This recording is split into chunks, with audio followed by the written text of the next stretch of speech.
I do think there's a real sense that the Conservative Party, in the wake of successive polls which show, electoral oblivion, frankly, for them, Yeah. I think there's a sense that they're finally grasping this imperative to put that above other things, perhaps. Yeah. Or at least just today. I don't know what you think. It feels a little bit more like that. I think you sort of got to have a point. A patch, a little patch of calmer water, and there does seem to be a will out there, as far as we can see, to actually unite. Mind you, if they didn't get that, just that, they would break records for obtuseness, wouldn't they? But what do you think? What's your big thought first? No, I agree with Lara. There is a mood in Parliament today of just sheer relief at what has happened, that they don't have to go through a membership vote, potentially a TV debate where everybody has to make their arguments to the party all over again. But I think you don't have to look very far underneath the surface to find that there are still huge problems that the Tory party has to solve. It's really good to have your company on Pienaar and Friends. I'm John Pienaar. I want to know, what are you thinking? Not a rhetorical question. Tell me.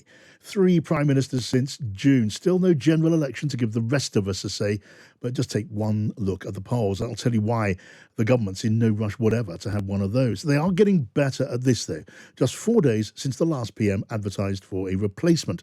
And Boris Johnson, he barely showered off the sand from that Dominican beach and surveyed the strength of his devoted following before his dream of a triumphant return collided with reality. And he went away again, promising he'd be more than happy to take over before the next election. Which may not be the most loyal thing he could have said, I suppose, but hey, it is Boris Johnson. And by the end, it was Rishi Sunak and Penny Mordaunt. And he seemed to have it sewn up by the time the tribal elder of Tory MPs, Sir Graham Brady, made it official and cued the joyous celebration.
A profound economic challenge. We now need stability and unity, and I will make it my utmost priority to bring our party and our country together.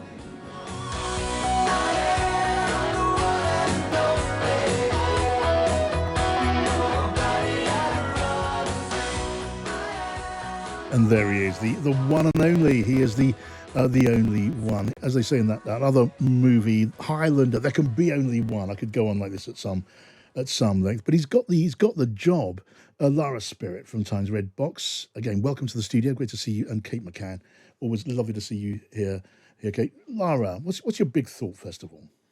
My big thought today is that it feels odd, having covered this over the last few weeks, that actually it feels like perhaps we've got a slight reprieve from all of the disunity and infighting. I thought it was interesting that, the last few days we've seen, especially with the prospect of Boris Johnson running, those kind of open wounds in the Conservative Party front and centre. I actually was surprised to see so many people row in behind Rishi Sunak, even if just rhetorically and publicly, and even if some journalists have kind of some suspicions about it maybe being disingenuous. I do think there's a real sense that the Conservative Party, in the wake of successive polls which show, electoral oblivion, frankly, for them, I think there's a sense that they're finally grasping this imperative to put that above other things, perhaps. Yeah. Or at least just today. I don't know what you think. It feels a little bit more like that. I think you sort of got to have a point. A little patch of calmer water, and there does seem to be a will out there, as far as we can see, to actually unite. Mind you, if they didn't get just that, they would break records for obtuseness, wouldn't they? But what do you think? What's your big thought first? No, I agree with Lara. There is a mood in Parliament today of just sheer relief at what has happened, that they don't have to go through a membership vote, potentially a TV debate where everybody has to make their arguments to the party all over again. But I think you don't have to look very far underneath the surface to find that there are still huge problems that the Tory party has to solve. They've now put themselves on a collision course with their own membership, who are very frustrated at not having any vote or any say in this election. You think they won't be understanding about that? I don't think so. I certainly think a lot of them won't be. I think the party, for a long time, John, I think you and I have talked about this before, I think the party in Westminster and the party in the country has been moving in different directions for a while now. And I think we've seen that play out over the course of the summer during the leadership election, but also pointedly now. And there's been a lot of stuff said by MPs about the membership. Oh, they'll pick the wrong person, or we can't trust them to pick the right person. Some MPs recognise that and they see it as a problem, but others kind of think, oh, it doesn't matter. We've got a new Prime Minister now. We can sort this out for ourselves. Yes.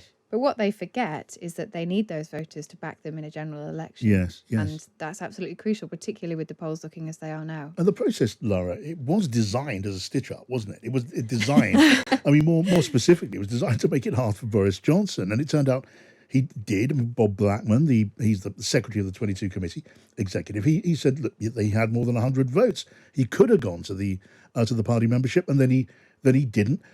In the end, that was surely about nothing more than the fact that he's going to be in the dock in the Privileges Committee, accused of misleading Parliament, with every possibility of being found guilty of that, and then with every possibility, even probability, of being forced to have a by-election, in which case he'd be on his bike. I mean, the 1922 committee is right. Much of that executive elected at kind of the height of Partygate and disunity around Boris Johnson. There is definitely a sense that some people have wagered that the very high threshold, that 100 MPs that you would need to nominate you in order to make it into the membership round, that was done to be prohibitive to people like Boris Johnson. Now, of course, some of them would say there was a great imperative, given the nature of Truss's exit and the kind of mass economic challenges in that 31st looming fiscal statement, to try and get this contest done quickly. It's not about stitching up Boris Johnson. They would say it's actually about finding a way to eliminate candidates that would never have a hope of winning in the first place. And that's what they would say, yes. But you're right that the Privileges Committee hung over this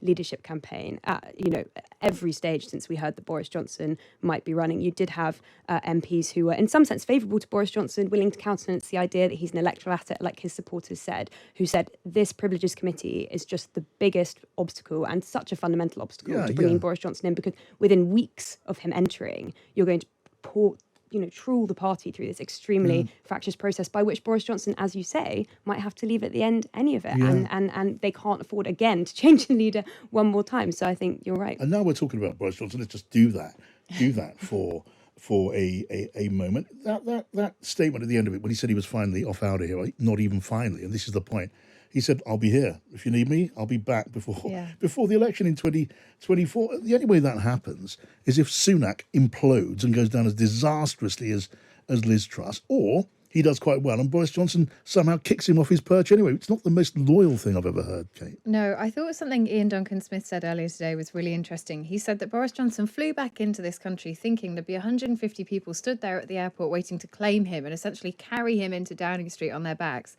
And he discovered very quickly that they didn't exist, and that actually he hadn't put any work in. He didn't have a group of people taking soundings. He hadn't been speaking to people about what would happen if Liz Truss did implode. He knew the Privileges Committee were all ready to go to town on him, weren't they? I mean, he would have. But I don't think he cared. I think the thing about Boris Johnson is he doesn't really care about that stuff, because he thinks he can find a way to get out of it. Maybe he imagined he could get, if he came back and he was installed as Prime Minister, he could somehow get the Conservative Parliamentary Party to kick out the Privileges Committee report when it came along. Well, an MP said to me today, Tory MP said to me today, that actually, what people have forgotten is that Liz Truss had to row back on a decision that Boris Johnson had taken on the Privileges Committee, which was the membership, because he tried to appoint an MP who he presumably thought would be, a friendlier face onto that committee. And Tory MP said to Liz Truss, we won't suffer this. We won't let you do it. So she already had to try and clean up potentially something that he'd done to try and save his own skin. I mean, there was a suggestion at one point that he could withdraw all of the Conservative MPs from the committee and say it wasn't a real committee. Good. But, Really? but this is the stuff of chatter from MPs, right, in Parliament, who say anyone who said that committee was never going to be a problem is blind to the fact that it was always going to be a huge problem. But just have a think about the things that, Boris Johnson, when he was Prime Minister, there was a report into his Home Secretary, Priti Patel. He ignored that report. Sure. And he didn't just ignore that report, he actually sort of tried to change the recommendations of it. Yeah. If he thought he could get out of it, he would have tried to. I don't think that was ever a major problem. I think the support was. A lot of this is what's going on in the mind of Boris Johnson, isn't it? And just last thought for now on Boris Johnson, Lara, he's done, isn't he? That's it. I think you'd find it very difficult to see in a situation where he's basically walked his supporters up the hill, albeit smaller in number than he'd hoped and that many people on that campaign had initially wagered, essentially got them in a way to go out on the airwaves, to pitch their case for Boris Johnson returning, to defend his record, to defend whether or not he would have to go in front of, whether or not that Privileges Committee would make it difficult for him to be in office. And then at the very last moment said, I'm not running. And you saw today Michael Fabricant, one of those loyal Johnson MPs, who said himself on the airwaves that he was disappointed in that. And so I think it's very difficult to see how even among his supporters now, were he to try and run again, that it would be successful. That said, clearly his statement left the door open for that possibility. And knowing Johnson as we do, I think it would be very difficult for us to rule that out altogether. That is a fair point. So some of our listeners joining in, we're going to talk in a minute about Rishi Sunak, who is, after all, the one and only tonight. And this is in from one of our listeners. Good evening, JP and friends. Wondering what you all think about how the Tory party members are feeling and what it could mean. That's from Phil. And Kate, you've addressed that. You said they're going to feel a bit bruised out there, or quite a lot of it. This is someone looking on the bright side for Rishi Sunak. It's Tom Pike. Great news that Rishi is our new PM. I think he and Jeremy Hunt will manage to pull things around and get us out of this negative economic climate after the total incompetence of Boris, which was exacerbated under the brief stewardship of Liz Truss. It's great to have someone of competence and ability in the driving seat. I feel much encouraged this evening. I'm not even a Tory voter. Well, I was surprised by that last line in that message. This is in from someone who signs himself David, who's perplexed of Peckham, and he says, "John, I'm frightened." He says, "I'm frightened for what's to come." I don't think you're going to be entirely alone in that, David. I want to talk about the bear traps, the pitfalls, some of the holes in the road on the track we're now embarked upon with our new Prime Minister, and start with the economy. At which point I want to introduce to the show Vicky Price, who is an economist and former head of the Government Economic Service. Vicky, evening to you. Good evening. Good of you to join us. Just a quick look ahead. The budget, which is scheduled for the 31st of October, it may or may not be moved from that date. Maybe Lara or Kate know any more about that. Anything on the scheduling of the budget? We're expecting it to happen on the 31st. So at the moment, you're hearing it's where it is. Right. So we think that's going to stay where it is, Vicky. But when the budget comes along, it's going to be painful to hear there's going to be nothing in there to cheer anyone up. I'm afraid that's true. I mean, the only good thing that we can look forward to is that interest rates are probably going to be lower than they would have been if we had stuck to the previous plan, which was the one unveiled in the mini budget, which of course required the Bank of England to intervene and calm things down. So yes, at least that would be something positive, and also that the Bank of England, although they will raise interest rates in November when they meet next, at least they will do it on the back of some proper analysis, which we can look forward to, alongside the whatever comes out on the 31st of October in that fiscal plan that's going to be published. Yes. But also we may see that those interest rates later on from the Bank of England itself do not rise as much. Right. And if you're listening to this, Vicky, or for that matter, listening to the budget on this point, that's really just like being told, I'm not going to keep on turning the thumb screws any harder indefinitely. I'm just going to leave them where they are. As painful as it is, there's limited comfort to be had from that. And we know there's going to be a really serious squeeze on public spending. And the question is still there, Vicky, where's the so-called fat? Where's the trimming going to take place? Because our public services are squeezed beyond the point of squealing in pain. And what's your answer to that? It's not your decision, mercifully for you, I guess, but how does he deal with that? The new Chancellor, whoever he is, assuming it's Jeremy Hunt. I'm afraid with difficulty. I mean, there is now a rumor that perhaps even the national insurance cut that took place, or at least was announced and was already going through legislation, may be reversed. So we go back to where Sunak was originally when he was Chancellor. In other words, more pain for both employers and employees. So an extra tax, if you like, will be reintroduced so that they can fund the National Health Service and the social care budget as well. But it seems a little bit unlikely that would happen because that would really kill absolutely everything. I mean, the truth is that the economy is already in decline. What we've seen through the summer is that both services output and also manufacturing output have been coming down. We've had some latest data on consumer confidence, which has dropped again. We've seen retail sales falling in the last month in September. So we are in a position now where we're staring basically recession in the face, and it's likely to be pretty bad this autumn as well. So what can they do to cheer us up? And the one possibility would be that they might produce a forecast, despite having lots of cuts supposedly in there and a plan with public sector cuts, which may leave some of the cuts to come a little bit later. So the markets may be satisfied that there is a plan, even though maybe some of the hit isn't going to come immediately. So before we get too depressed, I think they will be worrying about, the next general election. And if nobody feels happy, yes, one of your people who wrote to you or sent you a message seem to be very happy with the combination of Sunak and Jeremy Hunt, assuming Jeremy Hunt stays there.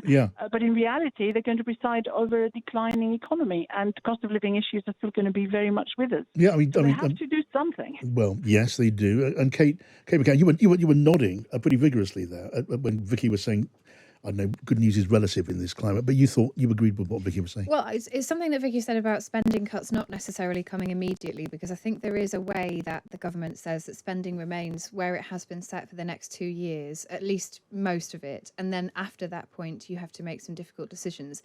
There is a need for the Chancellor to indicate to the markets that he is going to be very sensible and serious about this.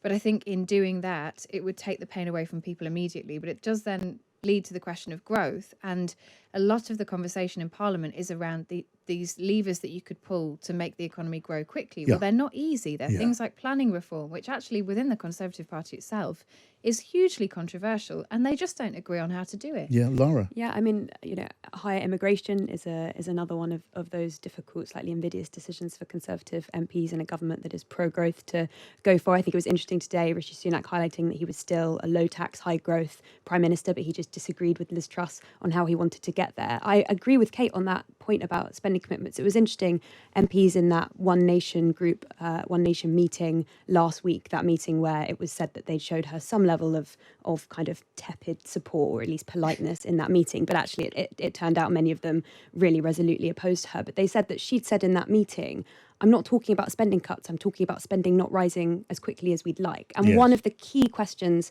for the next few days and weeks for Jeremy Hunt, if he is to stay in his position, and Liz Truss, will be things like defence spending, for example, which we've obviously pledged to rise, which Ben Wallace has made very, very clear he would be not happy if that was a commitment that was rowed back on, but which people largely expect to be altered in light of Jeremy Hunt's need to signal to the markets that they're more serious about fiscal rectitude. So Absolutely. Kate? Well, I was just going to say, but that commitment, interestingly, was made either when growth was 2.5% or by 2030, which gives them some wriggle room. And that particular point on defence spending is really interesting because the European Research Group, the ERG, asked Rishi Sunak directly about that, and he wasn't able to commit to it. But James Heappey, who's a defence minister currently, who said, I will resign if you don't hike it up to 3%, backed Rishi Sunak. And I was speaking to someone today who said that's a really good indication that whatever conversation had been had between those two men, that James Heappey had been given enough of a guarantee that he would be able to remain in position if he were allowed to continue to serve. That defence promise to get spending on defence as a proportion of GDP up to 3% from 2.5 by, what was the deadline again? 2030, I think. Well, it depends, I think, on, there are a couple of different things. That promise has been made either to 2030 or when growth is 2.5%.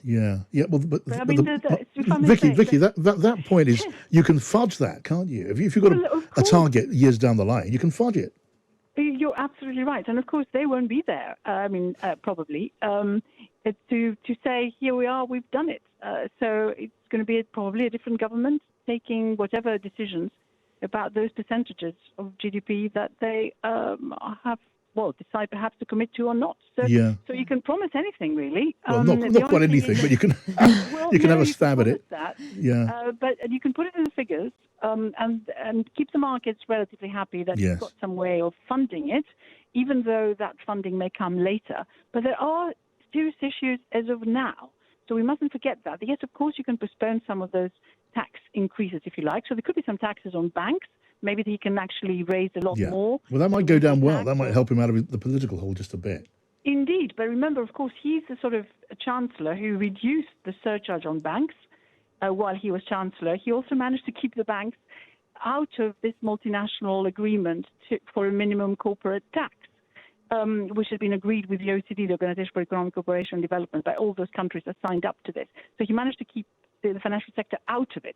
So he's seen as a friend of the financial sector. So it'll be quite a turnaround doing this. But in the short term, he's got the peculiar problems, which of course has been left to him by Liz Truss. So she announced a day before she resigned that the triple lock was going to stay. Now, who knows whether the triple lock will stay? Jeremy Hunt nodded at the time. He did. Yes, he did. So she made a promise of this. And then we got the benefits increase. So that's a very, very big issue. Is it going to happen in line with inflation or not? And of course, you can have loads of people who might or may not want to vote Tories at some point, who may be terribly disappointed if that doesn't happen. And on expenditure, he's still got the problem that all those areas we're talking about have seen an increase in expenditure, whether they like it or not, because inflation has gone up so much. Yeah, Kate mentioned migration, which it looks really seriously tricky, this one, because even within the right wing of the Conservative Party, you've got very different points of view. In the cabinet, you got Jacob Rees-Mogg, who's in favour of letting more but for how long, though, John? That's the point. For how long will Jacob Rees-Mogg be in the cabinet? Well, no, that is another interesting question. I mean, that's a whole other discussion, which I'm now tempted to come to. But I've thrown you off. I'll finish the point about migration, which is that Jacob Rees-Mogg wants more people to come in because it's going to widen the pool of labour available. In the same faction, the same ERG group, you've got saying no, keep your finger on that button. We want to control borders. That means less people coming in, Lara. The Chancellor's got to find a way to square that. Yes, and I think that's very interesting, and I know we'll come to it, but it's hard to remember a time when you're having to make the decision on a new cabinet and where political appointments are driven so much by these ideas of big spending decisions that are going to have to be made very, very imminently. Yeah. And migration and growth as a wider context is part of that. And I'm sure that Rishi Sunak's team coming in will be very acutely aware when they're considering people of who to appoint to certain positions on the basis of what their reaction to certain potentially inevitable decisions on things like migration, for example, will be, because he's pledged today to restore stability and unity. Now, obviously, that will mean taking into account a wide range of views, but a really big part of that will be having the foresight to know where particular I've got to points of opposition are going to come Lara, from. Now I'm completely distracted by what Kate just said about Jacob Rees-Mogg. Do you think is he going to be shown the door? Do you reckon? We don't know. I know we don't know. But what do you think? We don't know. That's but the that's whisper. the whisper. That's the whisper. But we don't know. Nobody really knows. Everybody's educated guessing. I mean, one thing I would say, just to finish that conversation, the thing that I'm hearing repeatedly from Rishi Sunak supporters today, over and over again, so much that it really sticks out, is this idea that he will refer back to the 2019 manifesto. Now, there are two reasons for that. The first of it is that there's an idea about a mandate. So to scotch the idea that you need a general election, you refer back to, well, everyone voted for this, they really liked it, that's where we are. But then they say, with a few additions, because that was before COVID and things have happened since then. So that gives them enough wriggle room on things like defence spending, maybe. But just bear that in mind when we're talking about these big decisions. That's what they're referencing back to. That's what Rishi Sunak is going to be driven forward by. On the cabinet, though, the whisper, I'll say this and it'll never happen. Is it a good somebody whisper? Will tweet me Is this saying, a good whisper? Well, okay, so I've had it from a few people. A suggestion that Rishi Sunak wants to bring a cabinet of all the talents, which means that he's going to have people he doesn't necessarily agree with. And some people have to go. Yeah. And some people will have to go. I think Jacob Rees-Mogg had said originally he wouldn't serve in the cabinet of anybody other than Boris Johnson. And then he stuck with Liz Truss because the sense was that she was going to be very similar to Boris Johnson. So perhaps Jacob Rees-Mogg wouldn't necessarily mind moving himself out of the cabinet, or would do it quite graciously. That's potential. There's a question about Ben Wallace tonight, the Defence Secretary. Go on, He as we all draw closer Well, conspiratorially. Do carry on. there are two sides to this. So he backed Boris Johnson. It's fairly well known that him and Rishi Sunak don't necessarily get on that well. They haven't always seen eye to eye. There's been exchanges of letters which got made public over defence spending in the past. So there's a little bit of history there.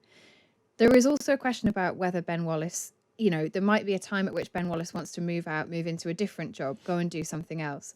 Would this be the moment to suggest to Ben Wallace that he leaves the cabinet and that leaves the defence post open for Penny Mordaunt?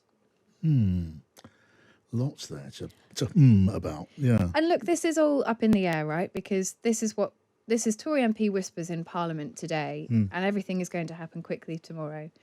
But I think what is very clear is that Rishi Sunak will have people in that cabinet who he doesn't necessarily agree with. Now, will that mean sticking with James Cleverly, for example, who backed Boris Johnson but is seen to be doing a good job in the Foreign Office? Could he maybe keep his job and represent that side of the party?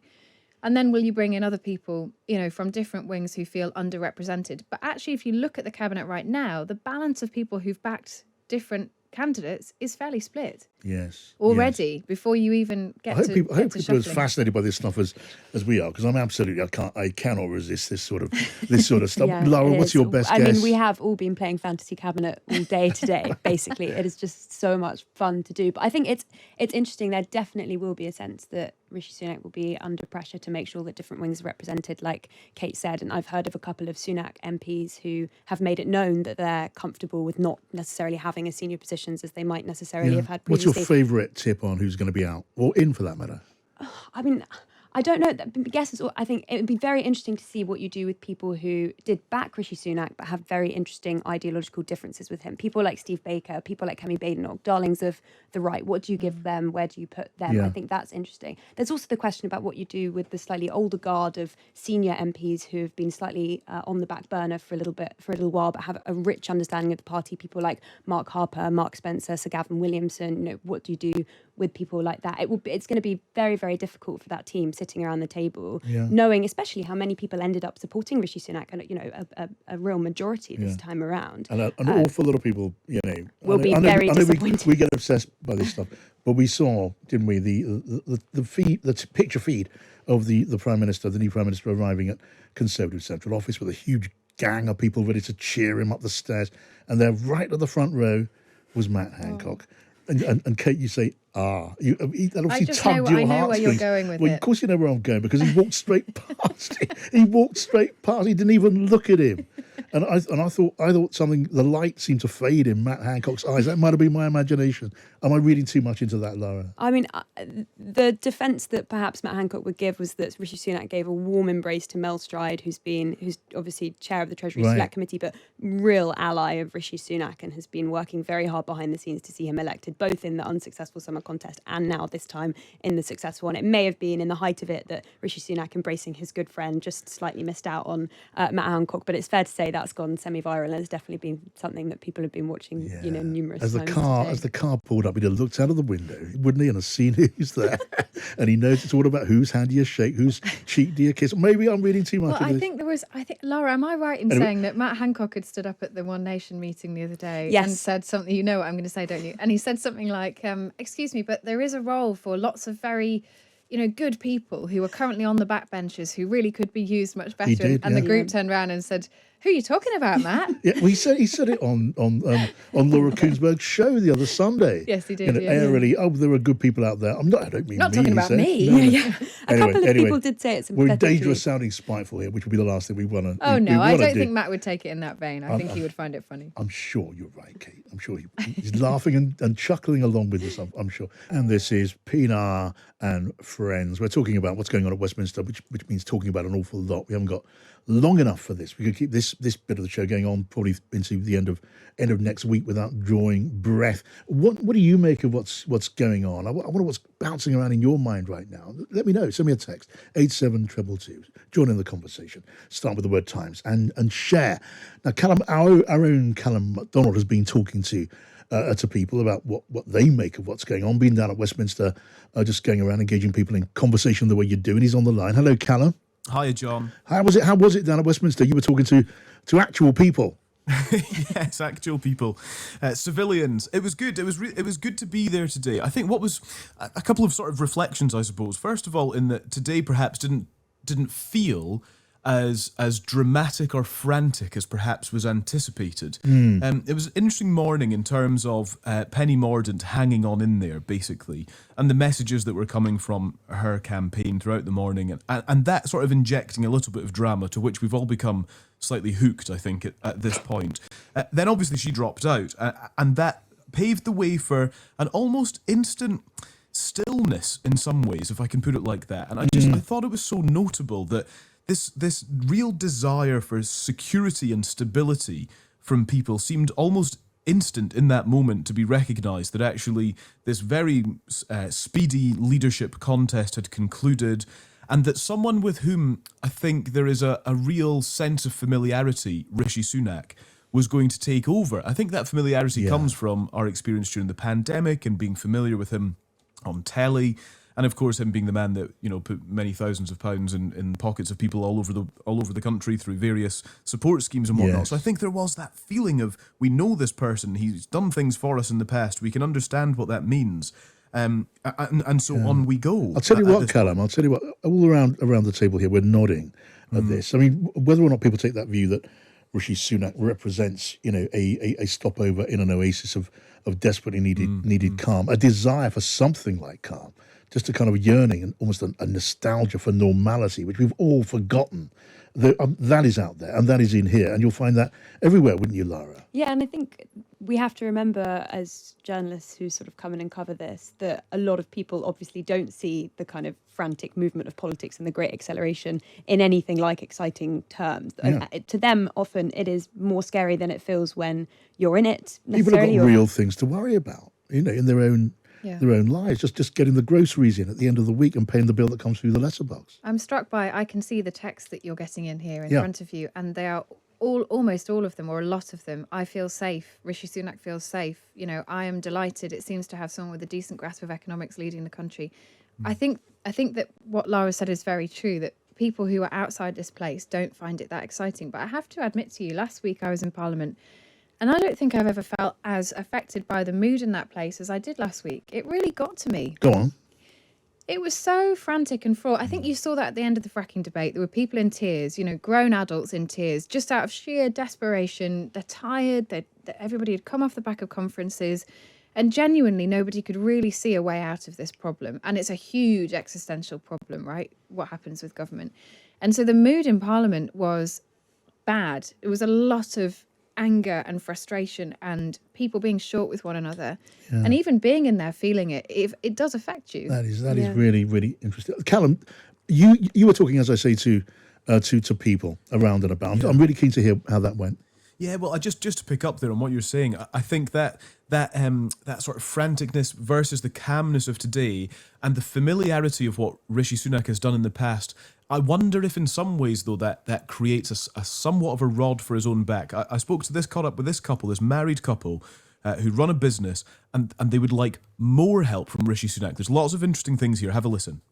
I like the Conservatives, but not at the moment. I would rather it be stable. Well, it doesn't appear to be. But Rishi Sunak's probably the best option at the moment. It's interesting you say you like the Conservatives, but not at the moment. What is it that you don't like? I don't like the infighting. They don't seem very united, but Rishi Sunak being Prime Minister now is probably a good thing, and I think I could probably vote Conservative in the next election. Feels like it's kind of up for grabs, actually, in some ways, from what you're saying. What about you, sir? How are you feeling today? I'm glad there's some sort of resolution to the chaos that there has been for the last few weeks. I've always voted Conservative, but the last the last year I just would never vote Conservative again. But I think if they pull together and get some stability in their party again, then I'll get my vote in a couple of years' time. But at the moment, the jury's out. It's not a leader that's been endorsed by anybody, really. But I'm glad it's been sorted out quickly this time round. Would you say you feel calmer today than you have done in the last few days? Yeah, nothing personal against Liz Truss, but I just don't think she was the right person for the job, given the fact of what had recently happened to the Conservatives and what the country is facing. Can I ask you that question as well? Do you feel calmer today? Is that a fair question to ask?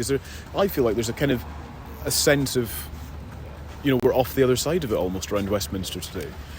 It felt to me like we were free-falling, the markets were free-falling, the economy was going wild, and I'm just hoping for a bit of stability now, because we run a business and we were hoping that it stabilises, and we really hope we're going to get some help from the government for our small business. Callum, those were such interesting conversations, and the tone of them, I thought, was what really, really grabbed my attention. The pauses and the way people were thinking about what they were saying when they were talking to you. That it sounded to me like the authentic voice of a slice of Middle Britain. These were not people like dear old Steve Bray with his top hat and boombox, in Parliament Square. These are people telling you what they actually felt, and you drew it out of them. But what you drew out of them was very, very real, wasn't it, Lara? It was, yeah. And listening to it, it made me think about how, in one sense, Rishi Sunak has been blessed with the past of Liz Truss that many people found deeply unstabling, deeply worrying, and characterised by a huge amount of uncertainty that they now feel has been mercifully avoided. On the other hand, it's probably not going to get better, and it's certainly not going to get better for quite a while yet, right? There is still going to be a huge amount of hardship that millions of people are going to feel. And yes, there feels like there's some respite now, but I got the sense listening to that it's really not going to be long lasting for so many people. And it's the ones who are turning away from the Conservative Party, which has been, in the case of those people in Parliament Square, a natural party, turning away with some reluctance. This wasn't joining a demo. It wasn't signing up to another political party. That was really from the gut. Callum MacDonald, really lovely to talk to you. Thank you for joining us on the show this evening. I want to bring in straight away now the guys, Adam Drummond, who is the Associate Director at Opinion Research, who is across all of the opinion polls and involved in a large number of them, which have, successively been making our eyes pop out of our heads as they pop up on our social media feeds. Adam, evening to you. Good evening. And welcome. The state of the polls now, just sum it up for us. So generally, we've got Labour with just, as you said, eye-popping leads of about sort of 30 points even. I mean, even among ours, and we have the most small C Conservative numbers because we treat Don't Know slightly differently. We have 27 points, which is just kind of unheard of. So I definitely expect that to sort of narrow a bit now that Liz Truss is leaving and Rishi Sunak's coming in. Mm-hmm. Okay. So, and again, I guess if all of us were going to take a guess now, you sense a period of, it's not calm, it's not peace, but it is something of the tension being, just some of the steam being let out of the machine, just a little bit now.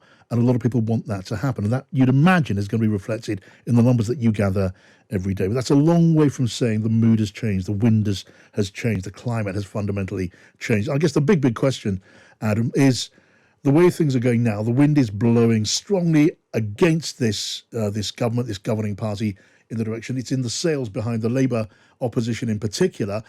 And is this a change in the weather? Is this something which is going to change anytime soon, or is, to torture the analogy, has the change of the wind set in? What's your feeling about that? No, I think your analogy works in that it's very much. I was going to use political gravity, but weather also works. The Tories are very much kind of going against the weather at the moment, in that they have been in office for 12 years. They've had 4 prime ministers now? I've lost track. Yeah. And they just had a really disastrous month. Where, as Lara was saying, people can see really how bad things could get. Liz Truss has got an approval rating of about 7%, so it's almost mathematically impossible for Rishi Sunak not to do better than that and for the voting figures to reflect that. But as you say, they've been in office for 12 years. You've got some really tough economic headwinds coming their way, or coming all of our way already. And that's really not good news for a governing party. And to change that, Adam, you need a change in the circumstances. You need some good news to put out there. And to say to people on the day of a dreadfully painful looking budget, look, interest rates could be worse than they are now. They've gone up. A lot of people have lost your mortgage deals, but it could be worse. That is not the stuff that changes the direction of the wind, Adam, is it? No, I mean, I would say in polling terms, the two numbers that I would focus on. So one of them at the moment is about 30%, and that's the share of 2019 Conservative voters who are currently saying they would go Labour, which I think the equivalent figure in 1997 for Tony Blair was about 10. So it's really a massive, massive number. I would expect that to decrease because it's some of the people that your colleague was speaking to earlier. It's natural Conservative voters who were put off by Liz Truss. So that's one number to keep track of. The other one, though, is which party do people trust on the economy? And if the Conservative Party isn't ahead on that, then they're nowhere. They're like that's how Conservatives win elections. Labour can be ahead on everything else, but if people trust the Tories with the economy, then they win the election. And at the moment, they are very far behind. They're way behind on the economy. Economy, leadership, and the headline number. Those are the things that define what's going to happen in an election. You know, I mean, there's still maybe a couple of years to go, but as I say, change in the wind. And just a quick thought on this, Adam. In the red wall seats, those seats that switched from blue to red at the last election, and in the South, the areas where the Liberal Democrats can snap at the heels of the Conservative Party, those numbers are, well, certainly in the case of the red wall, they're even worse than the headline national numbers, aren't they? Yeah, the thing with the red wall is that Labour basically won it back when Boris Johnson was still Prime Minister. I mean, in the local elections earlier this year, which were all held, lots of them are held in red wall areas, and the result was the same as 2018 when Labour was ahead there. Where I think Rishi Sunak becoming Tory leader is quite good for them is that it diffuses, I think, some of the blue wall problem, because in lots of those seats there was a real distaste for Boris Johnson specifically. Those are seats where any challenge to the Tories was very much neutered in 2019 because the alternative was Jeremy Corbyn. And then with Boris Johnson and no Jeremy Corbyn around, they were really at risk. So I think Sunak will do a fair amount there already just by not being Boris Johnson to show up those seats. That's interesting. And this is in from one of our listeners. So please, Rishi's in. How did that Liz Truss thing happen? They're very ungallant to refer to our Prime Minister as that Liz Truss thing, but I think we know what you mean. Should have been him all along. It was so obvious how policies would not work, and Rishi was so sure of that in the hustings. Well, that's something which is, it's worth chucking that in the conversation, because one thing Rishi Sunak has got going for him, as well as not being Liz Truss, as well as not being Boris Johnson, I mean, things are so desperately grim now that it can only get better, I think, in the eyes of many, many people. Well, I mean, in theory, yes, but Rishi Sunak gave his first speech today, and it wasn't necessarily a winner. It was quite wooden. It was in a room in Conservative headquarters in front of a big background and a flag, and it wasn't exactly the kind of groundswell of support, I'm ready to serve kind of a speech that people were expecting. Now, he gets another go at that tomorrow. That will be a maybe really big he's saving moment. himself. Perhaps he's saving himself, but I think a lot of people have seen him as a great communicator, so it's really important that he can show that. But I do think, I mean, one of the things that Adam just said there that really, really shocked me, 30%, the share of 2019 Conservative voters who say they'll vote Labour, it was 10% for Tony Blair. Now, Adam said, yes, we will see that drop off, but if it's even anywhere near 10%, that is a landslide victory for the Labour Party. So it is. And when I say things can only get better, in the words of the old Labour anthem, I didn't really mean that. What I really mean is that things will not and surely cannot get more disastrous economically. And while the remedy comes in, the medicine is going to make the politics worse. Yeah, but you say that's something that Lara said before. What Liz Truss was saying about growth was true. The economy has not been growing in this country. Things are not working, and that is leading to some really big dug-in problems that need to be solved. Now, yes, as we've seen from the market reaction, her solution to that problem wasn't the right one, but the same problem faces Rishi Sunak, and he will have to find, yes, a different solution. But it has to solve that issue quickly if we are to get an election in 2 years. People need to feel it. He can, Callum, one imagines he may well avoid another meltdown in the markets. He knows how to do that. But we've got winter coming with a wave of industrial disputes coming across the public sector and the private sector. We're genuinely looking at least the possibility of the lights going out. People will not be able to afford their bills, and that's going to get worse. And I could go on, but these are the things which create an atmosphere which is somewhat akin to World War II, which is actually before my time, believe it or not. But the rumor was it wasn't much fun for people who were around at the time. And in some ways, from what we know, these factors are not so dissimilar. And what is dissimilar is that in World War II, there was a sense of everyone being in it together, which is arguably lacking now on the political scene when you look at the prospectus now set up by our new Prime Minister. Will he change that? I've got to move on, though, because I'm always overrunning on every discussion we're having this evening. We're going to be talking about the Labour Party in just a second. There's a lot to talk about there. I mean, they are, after all, the party with the wind in their sails. And we do want you to carry on getting in touch. We are so keen to hear your thoughts. I want to talk about Labour, or bring Labour into the conversation. Should do that. They are the opposition. They like to think they're not just, the government in waiting, when you use that glib phrase, are actually waiting to be the government. When they call for an election, they really, really mean it. This was Angela Rayner, Labour's deputy leader, speaking a bit earlier. Labour thinks that we should be having a general election. I think everybody who I've spoken to, the public, have said we should be having a general election. There is no mandate now. The Conservatives have completely broken their promises, broke our economy, and now they want to see a general election. They can't just keep doling out prime ministers every month because they're in total chaos and they've lost control of the market and haven't got any ideas of how they're going to tackle the cost of living that people are facing. That's Angela Rayner, sounding as if she's speaking from a cell that Keir Starmer may have put her in momentarily, and she's shouting out through the window. But we got the point. They want an election, Lara. They're not going to get an election for the most obvious reasons in the world. But that sentiment, it's not just going to be out of the mouths of Labour politicians every time they get a chance to say anything. No, you're right, and I think Kate's point about mandate is a very interesting one. One of the reasons why Rishi Sunak will be keen to hark back to that point is the sense that they're leaning on that kind of historic 2019 mandate. I mean, of course, at a Conservative estimate, like we've just heard, a lead of 27 points for the opposition is going to result in pretty loud calls for a general election and fast. Now, a rapid change of leader obviously accelerates those calls massively. Also, I think it's interesting that we were many of us at Labour conference. It was a very disciplined affair. It really felt like that was a party that were trying to present as a government in waiting. The Times reported last week on the fact that shadow cabinet ministers have been having training for entering government, and then today more reporting on the fact that they're kind of trying to sit in similar formations in a shadow cabinet room to what it would be like around the cabinet table, that they're hearing from private secretaries, that Keir Starmer has had advice from Tony Blair and Gordon Brown. That they are taking this question very, very seriously. And I think given the chaos of recent weeks and months, there's a sense that, yes, you'd need